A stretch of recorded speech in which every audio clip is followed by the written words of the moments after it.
Welcome to this short session on euthanasia. My name is Robert Clarke and I'm Deputy Director of ADF International, a legal advocacy organisation dedicated to protecting fundamental freedoms and promoting the inherent dignity of all. For my part, I want to talk to you under 4 headings, each relatively short. First off, the question of definitions, because there are a lot of words that people use in this area. And I appreciate for some people this may not be very new at all, but we have to have a common foundation. Secondly, I want to take a look at the landscape. What does the practice of euthanasia look like in Europe now? And then thirdly, to take a quick look at international law and one pending case in particular. Finally, I want to point you towards some resources if this is an issue that you would like to learn more on. So first off, definitions. Euthanasia itself is not necessarily a bad word. It comes from the Greek, it literally means a good death. But it's one of only a number of different words that gets thrown around in this area. The words generally vary with the involvement of the person who causes death, who that person is, and with the level of consent of the individual affected. These are not all necessarily words that I would use, but it is important that we have that common foundation. Euthanasia itself is an act or an omission which intentionally ends the life of a person. Active euthanasia is perhaps what's most commonly thought of, where, for example, a lethal drug is administered. And passive euthanasia is a refusal to give life-preserving treatment with the intention of ending life. Non-voluntary euthanasia occurs when the patient is unable to give their consent. Finally, assisted suicide, it's in that case the patient who performs the act. So where do we stand in Europe now? I could show you a map, but I always think it's a thankless task when you display this kind of thing on a map, because the position is nuanced. The countries don't fit neatly into different buckets. And we've also seen recent developments like, for example, the removal of the prohibition on assisted suicide associations in Germany. Perhaps at one end of the spectrum in Europe, if I can put it that way, Belgium, the Netherlands, Luxembourg, these are countries that permit euthanasia and have done so for quite some time, with Belgium, for example, now reaching 6 per day. Switzerland falls perhaps somewhere in the middle because it allows only assisted suicide, but on the other hand, it's practiced in a very organised way and has been criticised for the practice of so-called suicide tourism. But we know that this is a live issue, and there are a number of other countries at some stage of a debate on euthanasia right now in Europe. Let's turn to think about what international law says on this topic. I think the foundations of international law are relatively good. We see protections for the right to life in Article 2 of the ECHR, Article 6 of the ICCPR, and so on. At the international level, the ECHR has repeatedly ruled that there is no right to euthanasia under Article 2, the right to life.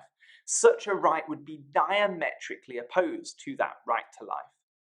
However, those pushing for this have increasingly taken cases under the likes of Article 8, the right to private life.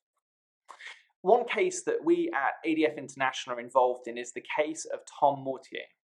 His mother was a physically healthy lady in her 60s when Tom's wife took a call from the hospital in Brussels telling her that Tom's mother had been euthanized the day before.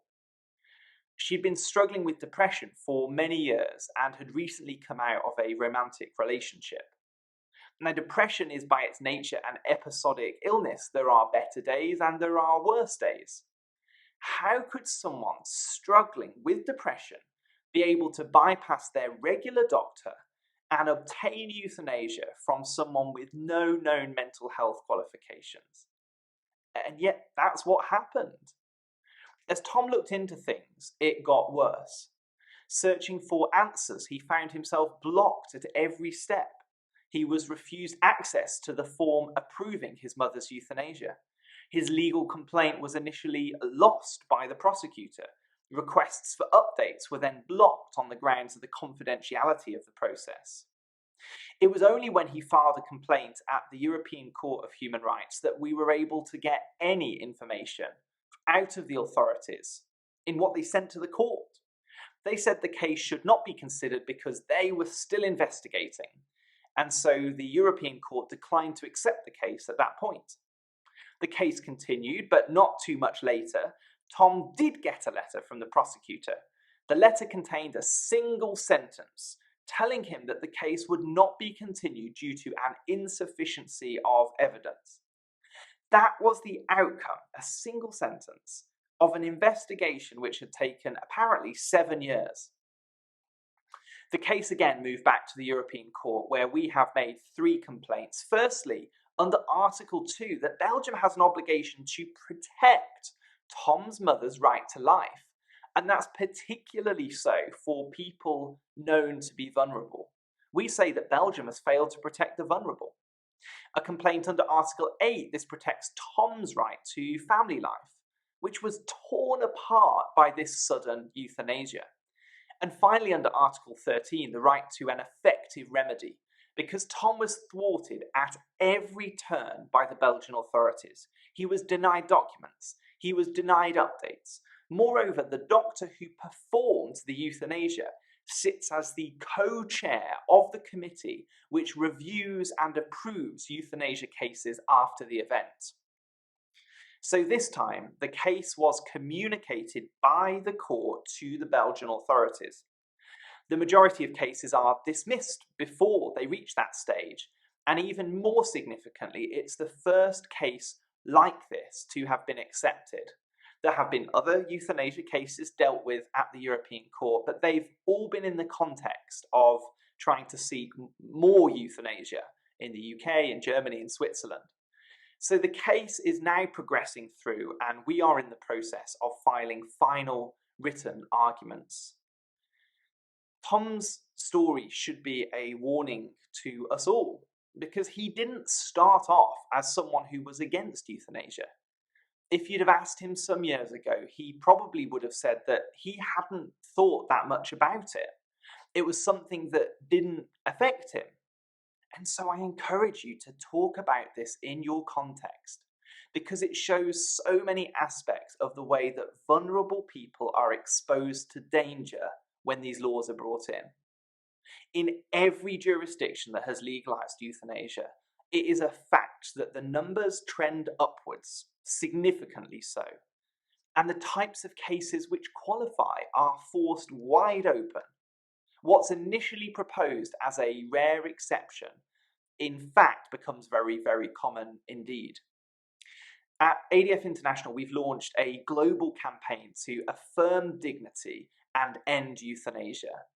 One of the things we've done is to compile video testimonies from those with first-hand experience, oncologists, palliative care practitioners, medical ethicists, and someone who sat on a euthanasia review committee, and they share their experience from Belgium, the Netherlands, and beyond. Because this isn't a topic where we have to rely on hypothetical arguments or an imagined slippery slope. We have the real-life data and real-life experience of jurisdictions that have already gone down this path. We have children as young as 9 euthanized in Belgium, prisoners requesting euthanasia, a woman euthanized because she felt tired of life. And in Canada, which only legalized the practice in 2016 through a federal law, it now accounts for more than 1 in every 100 deaths. If you go to affirmdignity.org, you can find those video testimonies and much more besides. We have a white paper that gives the background to the laws, the statistics, and also a charter, which I would encourage you to sign and add your voice to the growing community seeking to affirm the inherent dignity of every person and to end the practice of euthanasia, which exposes the vulnerable to danger. Thank you.